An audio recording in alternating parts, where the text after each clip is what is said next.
Inuna ng DOTR ang pagkolekta ng toll ng NLEX Corporation malapit sa Marilao Bridge. Yan ay habang inaayos pang tulay matapos masira dahil sa isa na namang aksidente.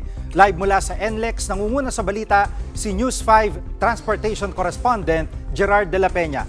Gerard, ano pang sabi ng DOTR? Sige, nagpahayag ng pagkadismaya ang Department of Transportation kaugnay nga sa aksidenteng nangyari kahapon dito sa bandang Marilao, dito sa North Luzon Expressway. At mismo si Transportation Secretary Vince Dizon na nga ang sumulat sa pamunuan ng NLEX para ipahayag yung pagkadismaya na ito at sinabi nga niya na hindi katanggap-tanggap itong nangyari at malinaw nga raw na may kapabayaan ng NLEX kaugnay nga dito sa nangyari. At itong aksidente kahapon, yun nga, may sumabit na isang 18-wheeler truck dito, tumama yung beam dito sa tulay ng Marilao at itong beam na bumagsak ay nabagsakan yung isang dumaraang sasakyan at ito yung naging dahilan kung bakit namatay ang isang lalaki. Sugatan naman yung 6 na sakay, iba pang sakay nitong sasakyan na ito, kabilang na nga ang isang 2 taong gulang na bata. Pinagpapaliwanag ng DOTR ang NLEX kung bakit hindi ito dapat nabigyan ng administrative sanctions. Sige. At Gerard, ano pang inutos ng DOTR dito sa NLEX?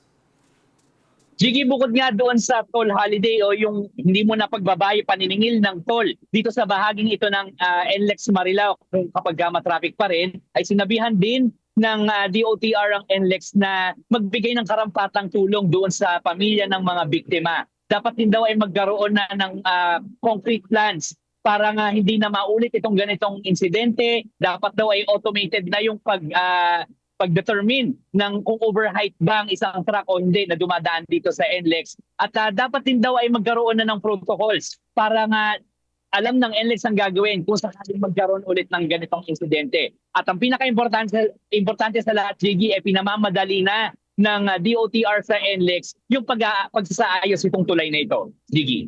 At may sagot na bang NLEX kung kailan matatapos ang pagsasaayos ng tulay? Sige, wala pang sinabi ang NLEX kung kailan talaga matatapos ang pagsasaayos ng tulay na ito na, yun nga, March pa lang nagkaroon na ng insidente na nasira ito dahil may dumaang overheight na truck. Pero sa ngayon, Gigi, kung makikita nyo dito sa aking likuran, ay napakaganda ng daloy ng trapiko dito sa bandang Marilao. Pero dito sa tulay na kinatatayuan ko, yung westbound lane kasi nito sarado simula pa noong June 7 at hanggang June 25 ito aayusin at medyo matraffic dito sa paligid ng tulay dahil nagpapatupad nga sila ng stop and go scheme para dito sa mga sakyan dahil one way ito sa ngayon. At Gigi, ito para dun sa mga mag-weekend sa mga probinsya dito sa norte, June 21, Sabado ng gabi, 9 p.m. ay isasara yung third lane ng northbound lane ng NLEX dito sa bandang Marilao at ayan ay muling bubuksan 9 a.m. kinabukasan. Gigi. Yan po ang ulat ni Gerard de la Peña live mula sa NLEX.